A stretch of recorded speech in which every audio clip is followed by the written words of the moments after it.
Mais je voudrais qu'on retourne sur un des aspects qui était dans cet article, je crois, du Wall Street Journal, de sa volonté de, d'exercer son rôle de Attorney General aux ordres de Donald Trump. D'essayer, dans la mesure du possible, évidemment, de satisfaire les demandes de Donald Trump et de l'apaiser en permanence. Et évidemment, ça nous renvoie à l'affaire Epstein. Ça nous renvoie à l'affaire Epstein parce que s'il y a un exemple où elle est allée plus que le cadre de ses fonctions pour tenter d'apaiser Donald Trump, c'est sur ce dossier-là. Et ce qui est intéressant, c'est en faisant mes recherches, je suis retombé sur cette interview de Thomas Massie pour la BBC. Et dans cette interview, Thomas Massie expliquait que il se reprend, vous allez voir, il explique qu'il était assez pessimiste sur le fait que la totalité du dossier sorte sous cette administration. Et quand on lui demande pourquoi, il dit Pam Bondi. Et puis il se reprend et dit mais en fait non. Parce que Pam Bondi, pour avoir échangé avec elle, au début du mandat, alors est-ce que Massie dit la vérité ou pas, ou est-ce que Massie, en tout cas, a une analyse qui est correcte ou pas, je n'en sais rien, mais ce qu'il raconte, c'est qu'il dit, voilà, je crois que au début, elle voulait vraiment sortir tout ce dossier-là, et qu'elle a reçu les instructions de quelqu'un au-dessus d'elle, tirez vos conclusions, d'étouffer la vérité. Vas-y Thomas. All right, so what happened to... Are you confident you will see that? I don't know if we're going to see it in this administration. Why do you say that? Because Pam Bondi has, she's been so against this. I would say from the beginning, but in the beginning, I think she earnestly was ready to release files, and then I think she wasn't in on the joke when they gave her those binders that had nothing in it. Then she found out she looked like a joke, and she shot off the angry letter to the FBI. But at some point, somebody got to Pam Bondi and said, "It's your job to cover this."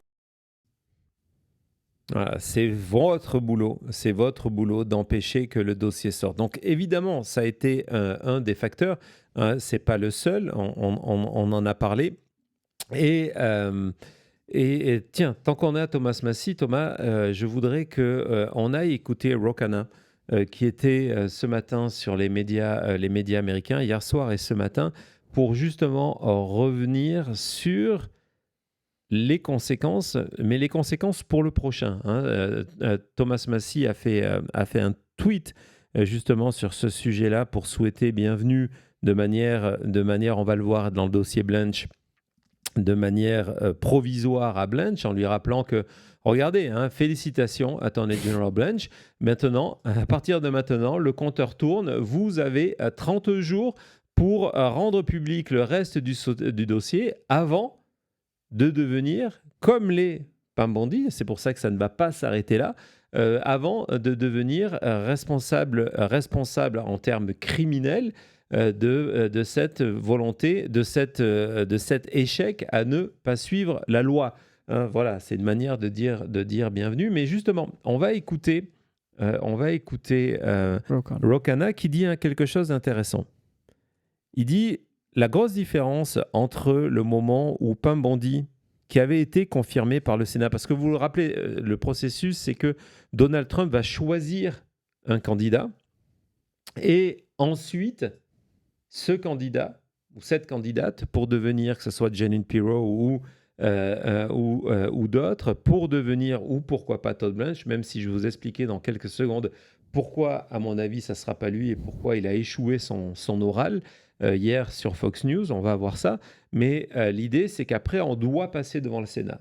Pam Bondi avait été confirmée de justesse et il y avait eu un seul démocrate qui avait voté pour elle, c'était Fetterman. Et donc, ce que dit Ro Khanna, il explique que, OK, maintenant, la différence entre il y a un an et aujourd'hui, c'est qu'il y a eu toute l'affaire Epstein, il y a eu tous les efforts pour étouffer la vérité et il y a une loi. Et donc, ça veut dire quoi ? Ça veut dire que n'importe quel candidat de Donald Trump va arriver devant les sénateurs sous serment et on va lui poser des questions par rapport à ce qu'il va faire sur l'affaire Epstein. Et à partir de là, ils vont être soit obligés de faire de la parjure, soit de trahir Donald Trump. Vas-y Thomas. Are you confident you will see that? A lot in one answer.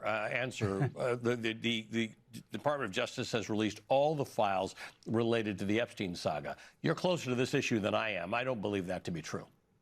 Well, they haven't released half the files, even by his own admissions. But when you have Jesse Waters on Fox News saying it hasn't been handled well, you know it hasn't been handled well. And that's the problem, that Trump's own base has turned on him, that Trump's own base sees him as protecting pedophiles. And we know that Susie Wiles interviewed with the Vanity Fair saying that Pam Bondi whiffed and totally botched this. Here's the problem for the next Attorney General. They're going to be asked questions under oath, under the Senate confirmation. They're going to be asked, are you going to release the rest of the files? Are you going to investigate the rich and powerful people like Les Wexner and Leon Black and others who have very serious allegations of abuse? Are you going to prosecute where it's appropriate? And ordinarily, you can say what you need to say to the senators and then turn around and do something else. But if the next Attorney General does that, they will face the same fate as Pam Bondi, because the American people expect the release of these files and prosecutions, and the next Attorney General should learn the lesson of Pam Bondi and actually do that. Alors, je trouve que c'est pas mal intéressant parce que souvent, et c'est des critiques que j'entends, sur tout ce qui est en train de se passer, que ce soit les auditions, que ce soit cette loi.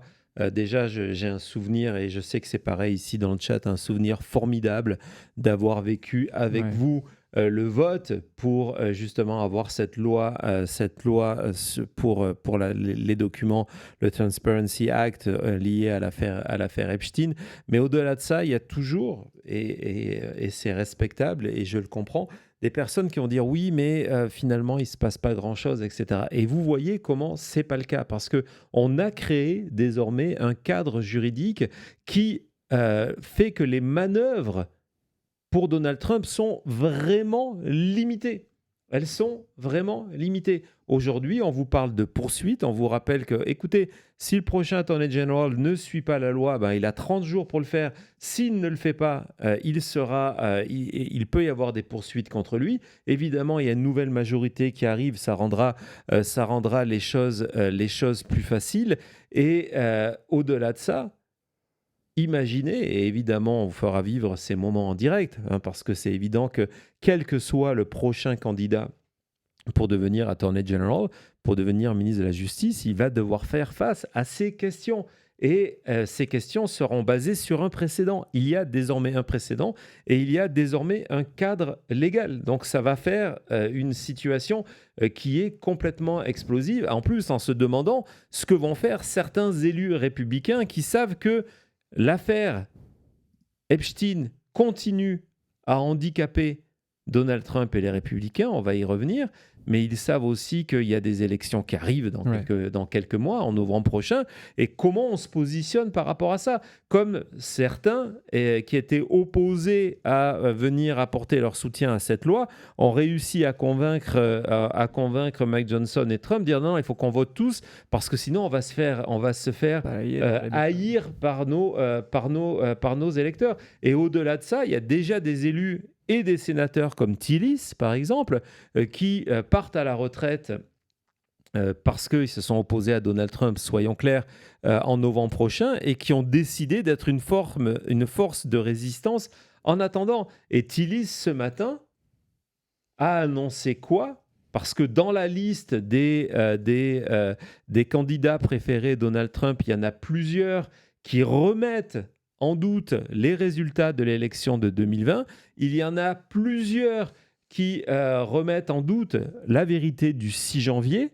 Et Tillis est clair, et il est républicain, en disant moi, si la personne qui est en face de moi, qu'on va me soumettre pour que je l'approuve, est quelqu'un qui remet en doute l'élection ou qui a des positions ambiguës sur le 6 janvier, je ne vais pas voter pour lui. Vas-y, Thomas. Two pieces. One is the investigation of Jerome Powell. There will not be another Fed chair confirmed until that's disposed of, or until, for the first time since the allegations were made public, they could actually prove there's even a scintilla of criminal activity. We have 7 Republican members of the Banking Committee saying there wasn't. Now, separate matter, for me, the threshold for somebody following Pam Bondi ends the moment I hear they said one thing that excused the events of January the 6th. I've been very clear on that. So I hope whoever they have in mind to follow General Bondi was very clear-eyed on my position on January the 6th. That's why I didn't support 2 other nominees who were coming through Judiciary Committee, and I won't support any nominee who thought that any element of January 6th was excused. Donc vous imaginez le challenge auquel on va devoir faire face. Il va falloir choisir un candidat qui est validé par Donald Trump, qui va accepter de suivre les ordres que Donald Trump donne, y compris ceux que même quelqu'un comme Pam Bondi a refusé de faire. Ouais. Donc ça, c'est les exigences de Trump. Et face à ça, il y a les exigences d'un Tillis, qui est un républicain, qui est sur le 6 janvier, qui est sur les élections de 2020, qui est sur cette fameuse weaponization. Il dit voilà, s'il y a juste un soupçon sur n'importe quel aspect du 6 janvier, vous le remettez en question, je ne voterai pas pour vous. Je ne voterai pas pour vous. Ce qui aura l'effet de bloquer cette procédure. Et en plus de ça, maintenant, il y a le niveau Epstein, avec les obligations, la loi, etc. Ouais, Véro, 100% raison. C'est ce château de cartes qui s'effondre. Et c'est là qu'on voit que Donald Trump est déjà un lame duck, parce qu'il y a un an, on ne se poserait pas la question. non, et c'est pour ça qu'il a pu nommer Kash Patel, c'est pour ça qu'il a pu nommer RFK Jr., c'est pour ça qu'il a pu nommer Pam Bondi, ou XF, parce que c'était le nouveau président élu, il avait eu un succès, et donc personne ne remettait en cause son autorité. Et là, c'est terminé, en disant, voilà, donc comment on va avoir un nouvel Attorney General ? Ça va être extrêmement compliqué. Les exigences, oui, Eric, doivent être énormes. Mais en tout cas, ça va être un entretien lorsqu'on aura le candidat et la date. Évidemment, on vous l'annoncera parce que ça va être un moment énorme. Imaginez ce moment où, sous serment, ces personnes, en sachant que Donald Trump est devant sa télé à regarder ce que vous allez dire, en train de tous les mots que vous allez dire, que vous êtes obligé de dire que regardez, j'ai mon allégeance à Donald Trump, mais en même temps il y aura tout ça. Ça va être passionnant. Abonnez-vous et cliquez sur cette notification parce que en plus, et la séquence que nous allons voir là maintenant sur la question du dossier Epstein. Sur la question de dossier Epstein, et je sais que lorsque mercredi on a fait notre direct depuis mon bureau sur maintenant-media.com, c'est une question qui est revenue, de dire mais est-ce qu'en fait l'affaire Epstein, on parle beaucoup en ce moment évidemment de la guerre en Iran, est-ce que le dossier Epstein a encore un poids politique et est-ce que ça intéresse ? Je vous l'ai déjà dit, le renvoi de Bondi a plusieurs raisons. Ce n'est pas une seule raison. On vous en a parlé de plusieurs, de Swalwell, du refus de Pam Bondi d'aller dans certaines directions impossibles demandées par Trump. Et évidemment, il y a le dossier Epstein. Et donc, sur cette question, qui est une véritable question, est-ce que, alors que cela ne fait plus la une de l'actualité, les électeurs américains sont toujours intéressés par l'affaire Epstein et ont-ils changé d'opinion sur Donald Trump et l'affaire Epstein ? C'est important parce que quelque part, il y a ce rêve d'une sorte de balle magique du côté de Donald Trump en disant « je me sépare de Bondi ». Là, ma base va me revenir parce qu'on a vu, hier je vous avais montré sur Truth Social comment on était heureux du départ de Bondi, donc en se disant ma base va revenir et les Américains vont oublier l'affaire Epstein. Est-ce que ça va être le cas ? Henry Anton a un premier élément de réponse. Vas-y. Two pieces. One is the investigation.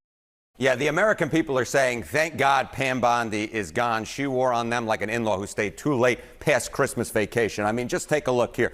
Net popularity of Pam Bondi. In January 2025, you know what? She was actually on the positive side of the ledger. Look at this, at +1 points. But look at this. Down she goes. The more people got to know Pam Bondi, the less they liked her. Her net popularity rating by the end, -19 points, a 20-point shift in the wrong direction. Of course, one of the key reasons being why was the Epstein case, which, of course, she was helping in charge of that particular in the Trump administration. And the American people, simply put, did not like Pam Bondi. How does this compare to other people who've had the job? Yeah, okay. So, you know, President Trump sees this. He sees, oh, my God, she's wearing a my administration. And more than that, he might recall that there was actually a fairly popular attorney general at this point in administration. Look at this. Net popularities of attorneys general about this time in a presidency. Look, Joe Biden's Merrick Garland was actually on the plus side of ledger at +6 points. Look at this. Pam Bondi, far more unpopular here at -19 points at this point. So we're talking about Merrick Garland being more than 25 points more popular in the net popularity rating. And that's the reason why I had to put this former in parentheses right here, because Pam Bondi is bye-bye Bondi. She's still serving for a little while longer. She's a fired, yet she has, the honor of getting to keep the job for a few more days until she loses her access to the building. You talked about Epstein. How does that issue rank among others? Yeah, how does it rank? The idea is, okay, we'll get rid of Pam Bondi, and maybe that would somehow make you more popular, Donald Trump, in the Epstein case. Look, the Epstein case is going to continue to be a big problem for Donald Trump, because just take a look here. Take a look at Trump's net approval rating, immigration, foreign policy, the economy, trade and tariffs, the Epstein case. Look at this. That is by far the worst issue for Donald Trump of the major issues, at -40 points. -40 points. Worse than immigration, worse than foreign policy, worse than the economy, worse than trade and tariffs. So the bottom line is this. The Epstein case is not going away if you're Donald Trump, even if Pam Bondi is going away. The Epstein case is going to continue to weigh on the president of the United States. But you don't want to be the face of that issue in the administration. Okay, what are the markets? Ouais, donc vous avez entendu cette fin, le dossier Epstein, hein, c'est ce que je vous dis depuis le début, le fantôme de Jeffrey Epstein va continuer à hanter la Maison-Blanche. Le dossier Epstein ne va pas disparaître, que Pam Bondi ou pas ne soit plus là. Le dossier Epstein ne va pas disparaître. Vous le voyez, et c'est ce que me disait Cody pendant la pause, c'est qu'on a une situation économique qui est vraiment problématique aux États-Unis et qui devient de plus en plus problématique. Et malgré cela, on voit que la plus mauvaise note de Donald Trump, et on ne parle plus de Bondi ici, on parle de Donald Trump, c'est Epstein, parce que c'est des crimes qui sont tellement horribles. Alors, en plus, c'est quelque chose qui est devenu tellement important dans la culture américaine de parler de ça, que même en dehors de la sphère politique, qu'on ne peut pas juste oublier ça. Et en plus, la manière que ça a été fait, où Bondi nous a dit « Oui, c'est sur mon bureau, je sors ça vendredi », et c'était l'année dernière. Après, il y a eu tellement d'exemples de choses qui se sont vraiment mal passées avec le dossier. On a eu de plus en plus d'infos de ces actes horribles. On ne peut pas l'oublier. Mais en même temps, on a, comme tu disais, des endroits aux États-Unis où l'essence coûte plus de $10 le gallon. Plus de $10 le gallon quand Trump faisait campagne sur $2 le gallon. Ouais. Même si la moyenne est entre 4 ou 5 $, c'est quand même une folie. Donc, de se dire que les Américains qui ne votent quasiment que par rapport à leur portefeuille sont tellement en colère avec le dossier Epstein que même l'économie est moins en problème pour Trump. Alors évidemment, lorsque vous êtes Fox News, cette réalité-là que vous venez de voir, c'est un problème. Et donc, quand vous devez parler du renvoi de Pam Bondi, vous devez parler de l'affaire Epstein. Et comment vous pouvez parler de l'affaire Epstein, du renvoi de Bondi et d'une manière positive sur Donald Trump? C'est un véritable challenge. Et justement, Laura Ingraham, qui devrait, à mon avis, à vie personnelle, Laura, doucement sur le Botox, vous verrez, Laura Ingraham a une solution. Et j'ai réécouté plusieurs fois cette vidéo parce que la première fois que j'ai écouté, je me suis dit, j'ai dû rater quelque chose. En fait, elle va présenter la chronologie de ces derniers événements comme Donald Trump souhaitait sortir le dossier Epstein et c'est Pam Bondi qui a refusé de le faire. c'est Fox News. Vas-y Thomas. Yeah, the American people are saying, thank God. But perhaps the most scathing criticism of Bondi was about her handling of the Epstein files. During the campaign, the president made a clear promise to voters that those files would come out. And when he won, he handed that responsibility to Bondi. One of the things that you alluded to, and this is something Donald Trump has talked about, the DOJ may be releasing the list of Jeffrey Epstein's clients. Will that really happen? It's sitting on my desk right now to review. That's been a directive by President Trump. I'm reviewing that. I'm reviewing JFK files, MLK files. That's all in the process of being reviewed. Now, months later, the Justice Department and FBI said that no such list existed. Now, when White House Chief of Staff Susie Wiles spoke to Vanity Fair last year about Bondi, the writing seemed to be on the wall. Wiles said she completely whiffed. First, she gave them binders full of nothingness, and then she said that the witness list or the client list was on her desk. There is no client list, and it sure as hell wasn't on her desk. In Washington parlance, the ever-loyal Pam Bondi had become a political liability. And now, timing becomes part of the story as well, because Bondi was scheduled to sit for a House deposition. C'est un assassinat en direct. Hein, Quelle trahison. C'est une trahison, comme disait Thomas, quand tu as des... Quand on a des amis comme ça... On n'a pas besoin d'ennemis. Non. Ouais. Donc voilà, donc on a réussi à réécrire complètement l'histoire en disant que c'était une promesse de campagne de Donald Trump. Et lorsqu'il a gagné l'élection, il a donné cette responsabilité à Pam Bondi, mais que c'est elle qui n'a jamais sorti le dossier. Et ce dossier Epstein, jeté sous l'autobus, le train, le métro et tout ce qu'on veut. Ce dossier Epstein, évidemment, ne va pas disparaître. Et il va encore moins disparaître lorsque, pour l'instant, l'intérimaire qui occupe cette fonction, c'est Todd Blanche. À tout de suite.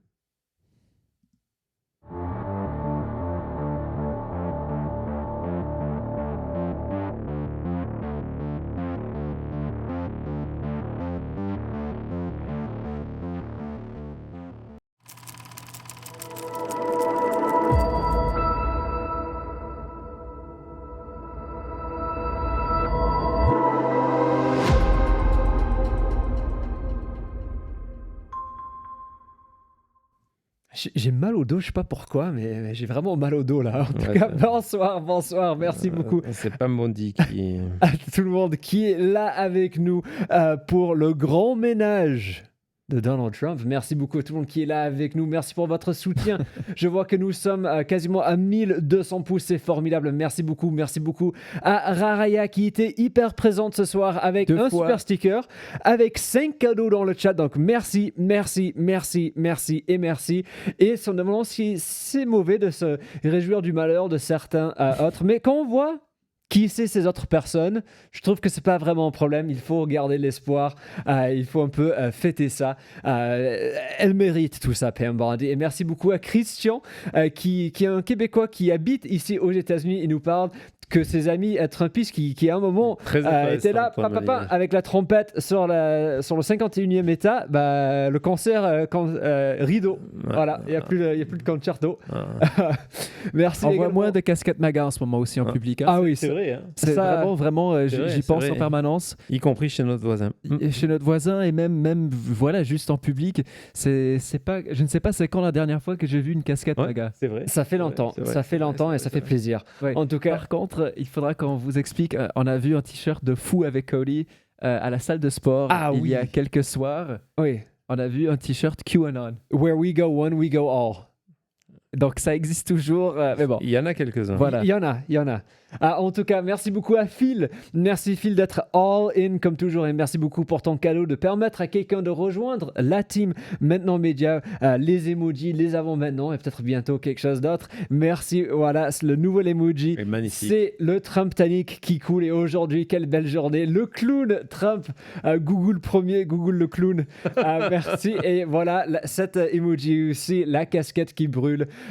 Quel bon moment d'utiliser. En plus, il y en a, je crois, 25 d'autres. No Kings, il y a toute la collection. Elle est magnifique. Donc, merci beaucoup. On en ajoute tout le temps. On a encore une belle liste qui va s'ajouter à ça. Donc, merci beaucoup à tout le monde qui est là. Merci beaucoup. On se retrouve tout de suite et on va donc ouvrir le dossier de Todd Blanche.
Je vais vous demander encore une fois de vous mettre, c'est un exercice qu'on fait dans les chaussures, sûrement trop grandes, de Todd Blanche, ancien avocat de Donald Trump, et vous allez voir, ça a vraiment de l'importance, qui vient d'être nommé Attorney General, donc ministre de la Justice par intérimaire.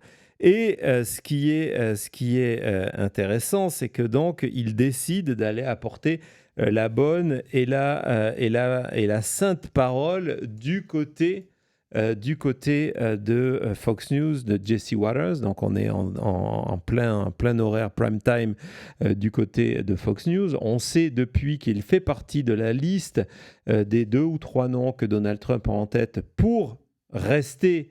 Du coup, lui, donc pour remplacer Pam Bondi, donc pour rester, donc dépasser cette période d'intérimaire. Et donc, vous savez qu'en gros, votre moment, c'est cette interview avec Jesse Waters. Oui, vous allez passer devant des sénateurs, mais le plus important, c'est de ne pas vous rater. C'est de ne pas vous rater maintenant parce que vous savez que votre patron, qu'est-ce qu'il est en train de faire, Thomas, à ce moment-là ? Il boit un Diet Coke et il vous regarde.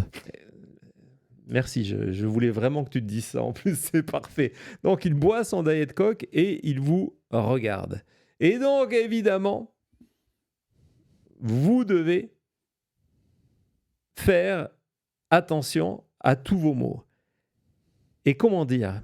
Hier, son grand oral, Todd Blanche, alors peut-être que Trump finalement ne trouvera personne d'autre et essaiera de nommer Todd Blanche comme Attorney General, mais ça va être compliqué, entre autres, par rapport au fait qu'il a été l'avocat de Donald Trump, par rapport au fait que c'est lui qui est allé interroger, du moins rencontrer Ghislaine Maxwell, que c'est sous son autorité qu'elle a été déplacée dans sa prison de luxe, et au-delà de ça, le fait qu'il refuse de suivre la loi. Mais imaginons, c'est le seul candidat. Si Donald Trump doit se fier en se disant « je veux faire partir le problème Epstein », c'est clair que hier, la performance de Todd Blanche sur Jesse Waters, qui même Jesse Waters, vous allez voir, n'a pas été convaincu, c'est un énorme échec pour Todd Blanche. Et la première règle en or, lorsque vous êtes un avocat et que ensuite vous voulez avoir un nouveau job, donc je vous le dis en général, c'est exactement la même erreur qu'a fait Tulsi Gabbard. Bientôt Tulsi. C'est exactement la même erreur qu'a fait Kristi Noem. C'est que vous ne devez pas balancer votre patron sous les roues du camion. hein. Vous devez être extrêmement prudent.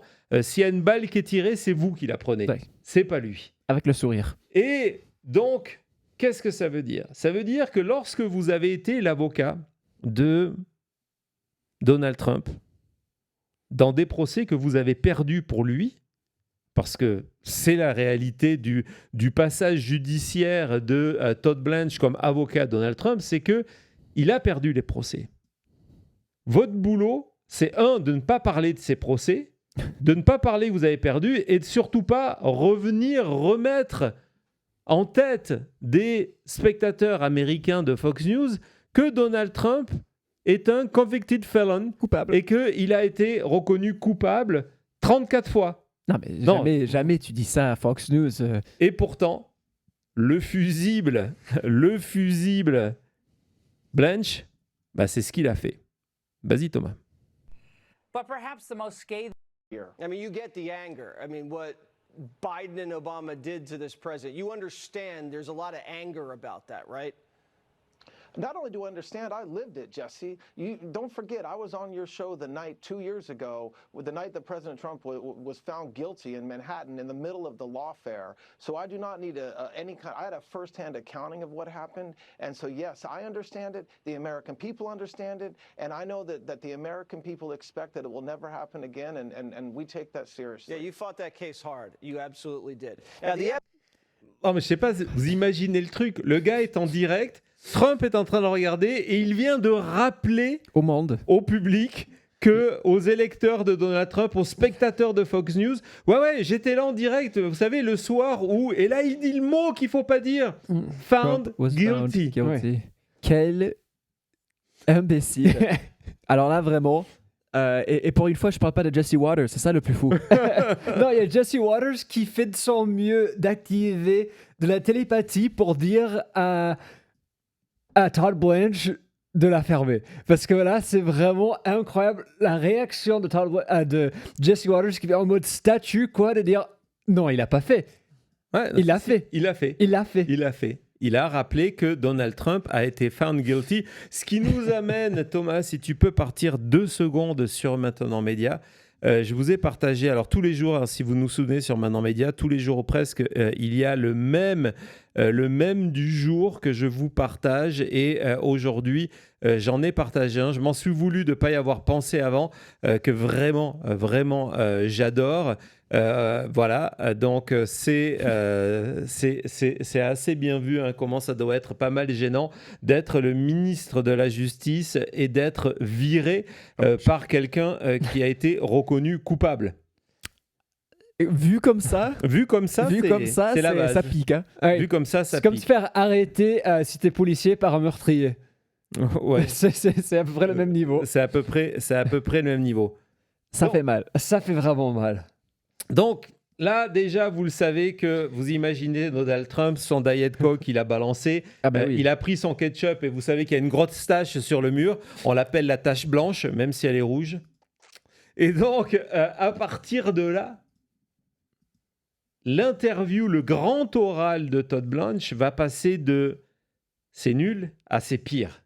Et c'est pire, c'est quand il va parler de l'affaire Epstein, évidemment, en expliquant que c'est terminé, que c'est plus le souci. Ce qui fait qu'on a vu Thomas Massie, mais on va voir la réponse de Garcia, qui lui dit non, mais ça se passe pas comme ça. Déjà, il dit voilà, tous les dossiers, donc c'est ce que dit Blanche, c'est que tous les dossiers ont été rendus publics.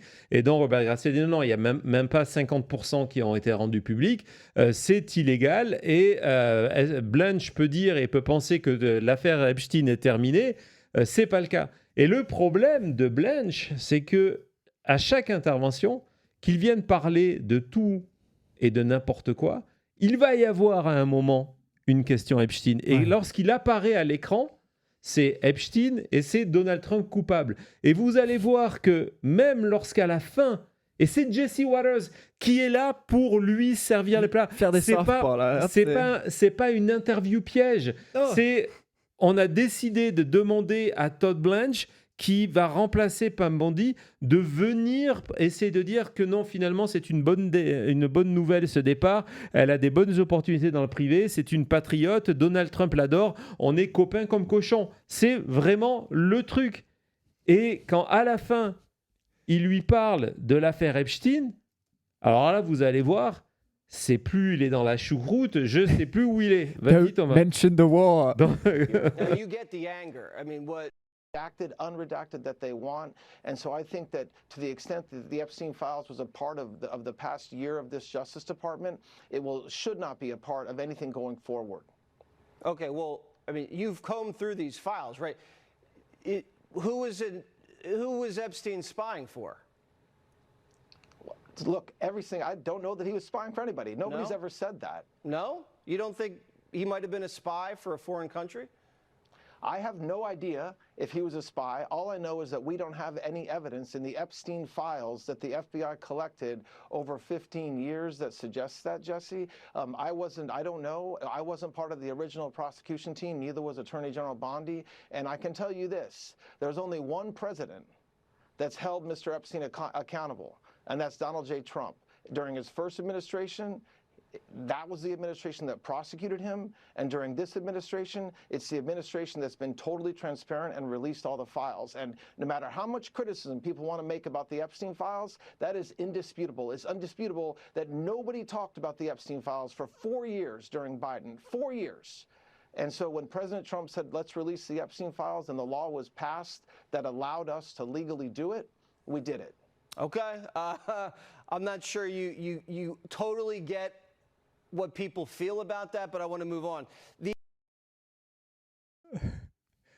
Quand vous passez sur Jesse Waters et qu'à la fin de votre explication où vous en avez mis la sauce sur Donald Trump, il vous rit au nez, parce qu'à la fin il est rit au nez.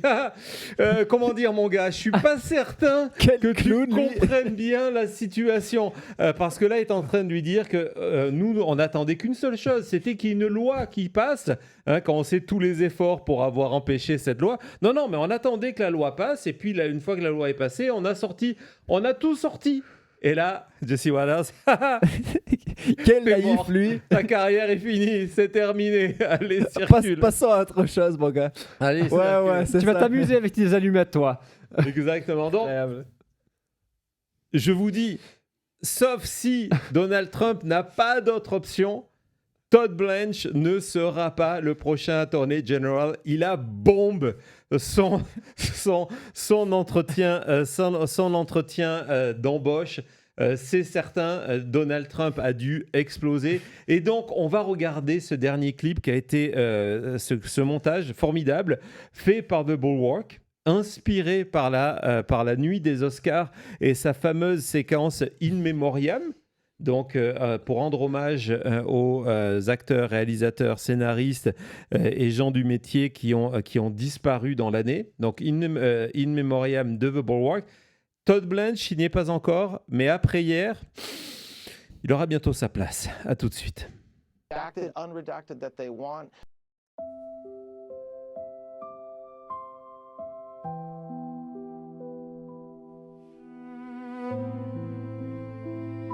Have you apologized to President Trump? You sit here and you attack the president, and I am not going to have it. I'm not going to put up with it. They are talking about Epstein today. The Dow is over 50,000 right now. That's what we should be talking about.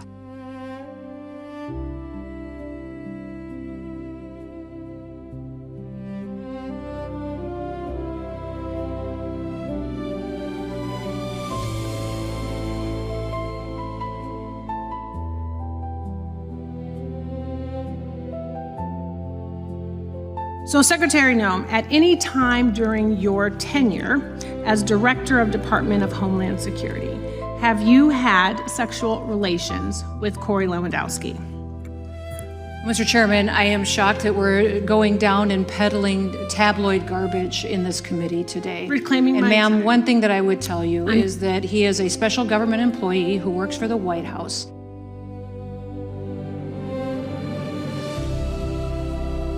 You must be a very special little boy. But I hear that you're starting to use the big boy toilet. So, congratulations, and you're doing a great job with your poopies. Congratulations. I know your mom is going to be so happy for you, and I want to thank you in advance for being a Donald Trump supporter when you get older.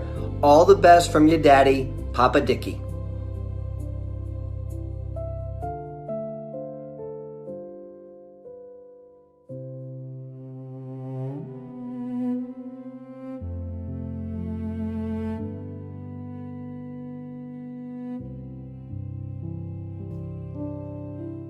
Je sais pas si on aura assez de chaises mercredi soir. Hein. Pam, Non, attends. Pam, Greg, Corey, Byron, Maintenant Média vous salue bien.